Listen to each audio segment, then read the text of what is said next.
जयश्री को गुजरे 1 महीना भी नहीं हुआ था कि उसके मम्मी पापा उसके ससुराल आ धमके।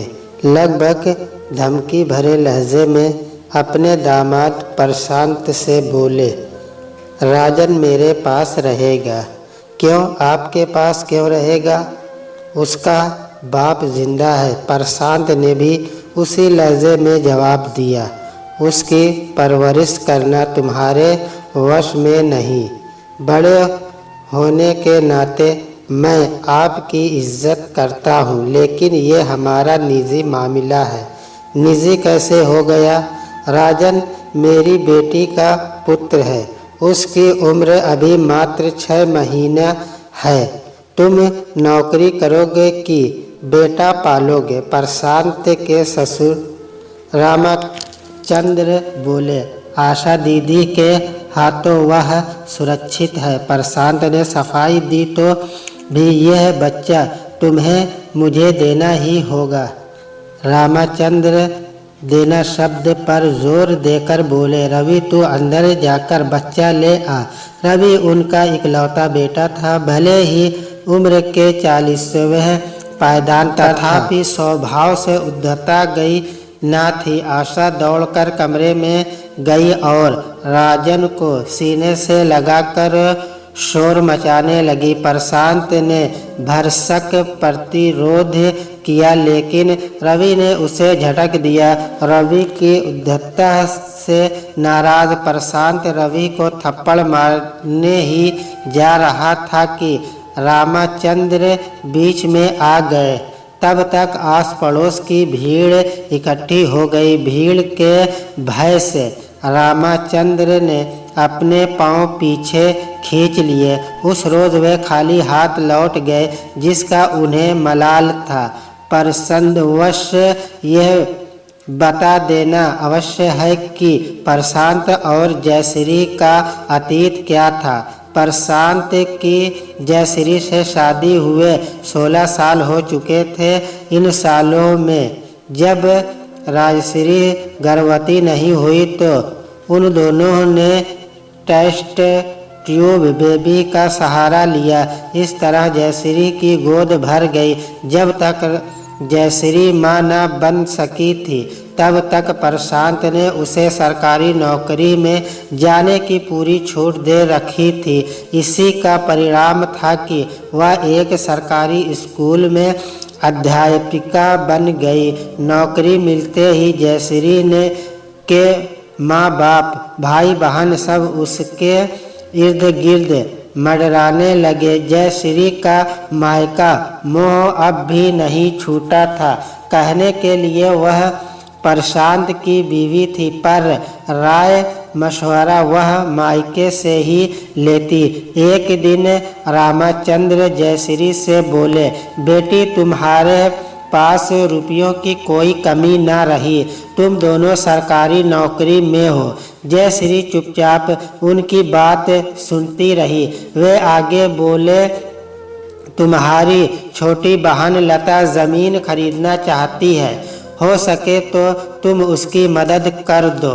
रामचंद्र व उनकी बीवी दोनों बड़े चापलूस और मक्कार किस्म के थे। उनका बेटा रवि भी उन्हीं के नक्शे कदम पर चलता। शादी के बाद भी वे लोग जयश्री पर छाए रहे। जयश्री कभी भी पूर्वतः ससुराल की होकर न रह पाई थी। छोटी छोटी समस्याओं के लिए अपने मम्मी पापा और भाई रवि पर निर्भर रहती। उनकी राय के बिना एक कदम न बढ़ाती। यहाँ तक कि लता को 2 लाख रुपये उनसे चोरी से लोन लेकर दे दिया। यह बात प्रशांत तक को पता न थी। लोन के पैसे वेतन से कटते जयश्री ने अपने सारे गहने मायके में रख छोड़े थे। प्रशांत ने आपत्ति की तो उसने ये कहकर उन्हें शांत कर दिया कि वहाँ लॉकर में सुरक्षित है। माँ बाप कहीं बेटी का हक थोड़े ही मारते हैं।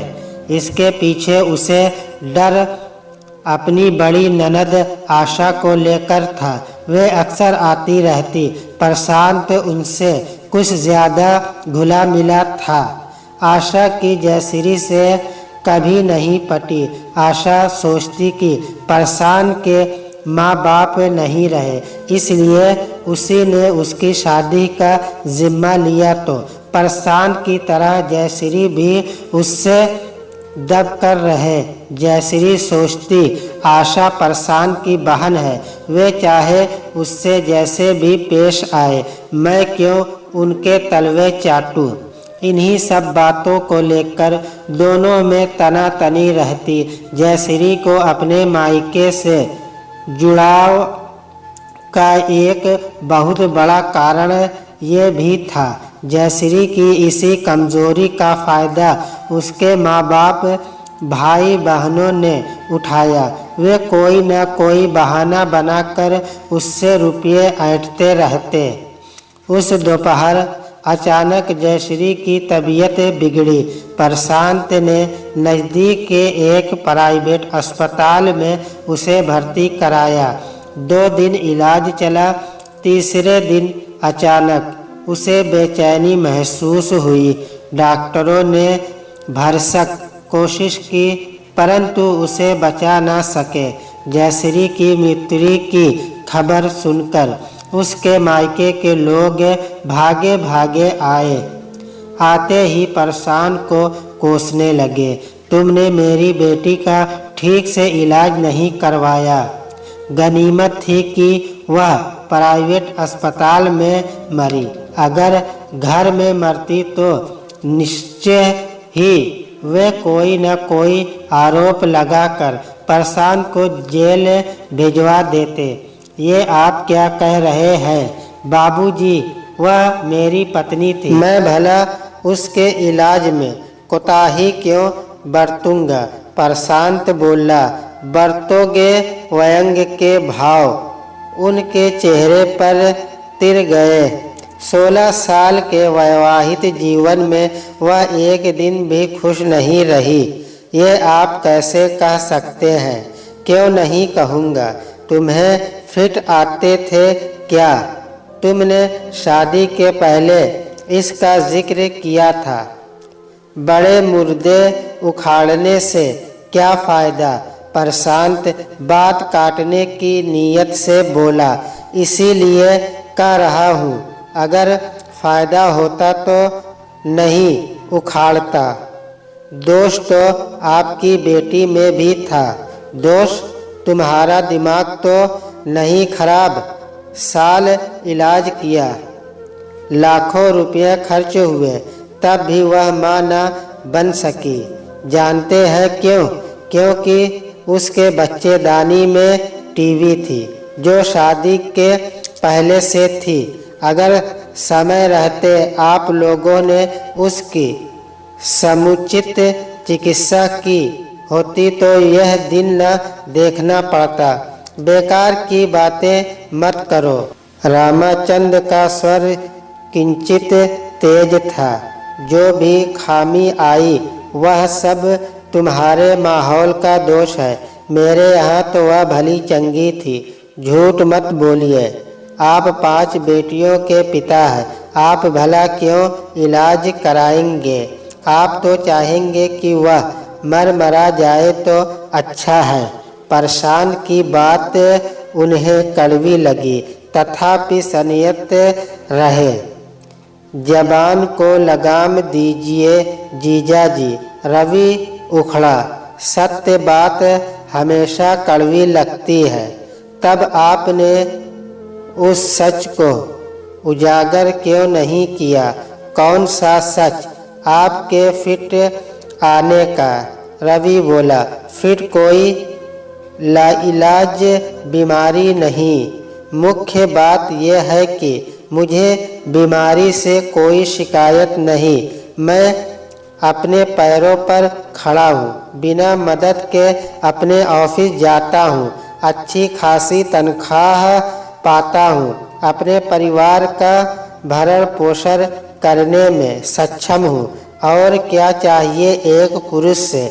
मेरी बहन हमेशा आपकी बीमारी को लेकर चिंतित रहती थी, इसी ने उसकी जान ली। रवि बोला, और शादी के 16 साल बाप न बनने की जो चिंता मुझे हुई, क्या उस चिंता ने मुझे चैन से जीने दिया? आपके पिता ने एक पुत्र के लिए 5 बेटियां जनी, मुझे तो सिर्फ एक पुत्री की आस थी, वह भी जयश्री के बीमारी के चलते पूरी न हो सकी। हार कर मुझे टेस्ट ट्यूब बेबी का सहारा लेना पड़ा। प्रशांत भावुक हो उठा। जैसे भी हो आप बाप बन नहीं पाए। रवि बोला, इस बच्चे के बारे में क्या सोचा है? रामाचंद्र का स्वर सुनकर प्रशांत अपनी सोच से बाहर आ गया। सोचना क्या है, बच्चा मेरे पास रहेगा। कुछ सोचकर रामाचंद्र बोले, ठीक है, तुम्हारे पास ही रहेगा, लेकिन इस शर्त पर कि बीच बीच में मैं इसे देखने आता रहूँगा, फ़ोन से भी इसकी खबर लेता रहूँगा। अगर इसकी परवरिश में लापरवाही हुई तो बच्चा तुम्हें देना पड़ेगा। वे अपनी बात पर थोड़ा जोर देकर बोले। प्रशांत को यह नागवार लगा। उस रोज सब चले गए। 13वीं के रोज जब आए तो वही बात दोहराई, बच्चा मुझे दे दो, तुम्हारे वश में संभालना संभव नहीं। प्रशांत की सास बोली, मम्मी जी आप बार बार बच्चा लेने की बात क्यों करती हैं? बच्चा मेरा है, मैं उसकी बेहतर परवरिश कर सकता हूँ। किसके भरोसे? अभी तो आशा दीदी है, बाद का बाद में देखा जाएगा। आशा दीदी क्या पालेंगी? बाज को बच्चा पालने का क्या अनुभव? प्रशांत की सास मुंह बनाकर बोली। प्रशांत चाहता तो उन्हें धक्के मारकर निकाल सकता था, पर चुप रहा। अब हर दूसरे दिन कभी रवि तो कभी रामाचंद्र का फोन बच्चे के हालचाल के लिए आता। फोन पर अक्सर वे बच्चे की आड़ में अनाप शनाप बकते। मसलन, कहाँ थी? अब तक कब से फ़ोन लगा रहा हूँ, बच्चा नहीं संभलता तो हमें दे दीजिए। रवि तीखे स्वर में आशा से कहता। आशा लाख कहती कि उसने फ़ोन उठाने में देरी नहीं की, फिर भी रवि उसे अनाप शनाप बोलता रहता। उसकी हरकतों से आजिज आकर प्रशांत ने वकील से सलाह ली। देखिए, जब तक आपकी शादी नहीं हो जाती तब तक बच्चे पर हक नाना नानी का ही बनता है। आपके माँ बाप हैं नहीं। वकील ने कानूनी पक्ष सामने रखा तो क्या किया जाए? अति शीघ्र शादी। अब तक उनसे कोई बैर मोल मत लीजिए। जितनी सहूलियत से बोल बतिया सकते हैं बतियाइए, वरना क्या, कानूनन वे कुछ भी कर सकते हैं, यहाँ तक कि बच्चा भी ले सकते हैं, जब तक कि आप शादी नहीं कर लेते हैं। प्रशांत को सारा माजरा अब समझ में आया कि वे लोग क्यों इतने ताव से बातें करते हैं। जयश्री के मरने के 1 महीने के अंदर ही जब उन सब ने बच्चा उठाने की नीयत से उसके घर पर धावा बोला था, तब भी इसी कानून का सुरक्षा कवच उनके पास था। वह तो महल्ले वाले के भय से वे अपने मिशन में कामयाब न हो सके, वरना उस रोज के 1 हफ्ते बाद सब कुछ शांत था। प्रशांत के लिए जोर शोर से लड़की देखी जाने लगी। विवाह की बात थी, हड़बड़ी दिखाना, वह भी 6 महीने के एक बच्चे की परवरिश के लिए किसी को भी ब्याह कर के लाना उचित न था। प्रशांत खूब सोच समझकर किसी लड़की से शादी करना चाहता था ताकि बच्चे को लेकर कोई टकराव की स्थिति न बने। इधर रामचंद्र ने जो सोचा था वह न हो पाने के कारण बेचैन वे थे। वे चाहते थे कि किसी तरह बच्चा उनके पास आ जाए ताकि प्रशांत को वह उंगलियों पर नचा सके। उंगलियों पर नचाने का भी उनका अपना मकसद था। जब तक जयश्री जिंदा थी अपनी कमाई का ज़्यादातर हिस्सा मायके पर खर्च करती थी। अब एकाएक वह चली गई तो वह इस्ततः बंद हो गया। लालची किस्म के रामचंद्र को ये बात सीने पर नस्तर की तरह चुभती।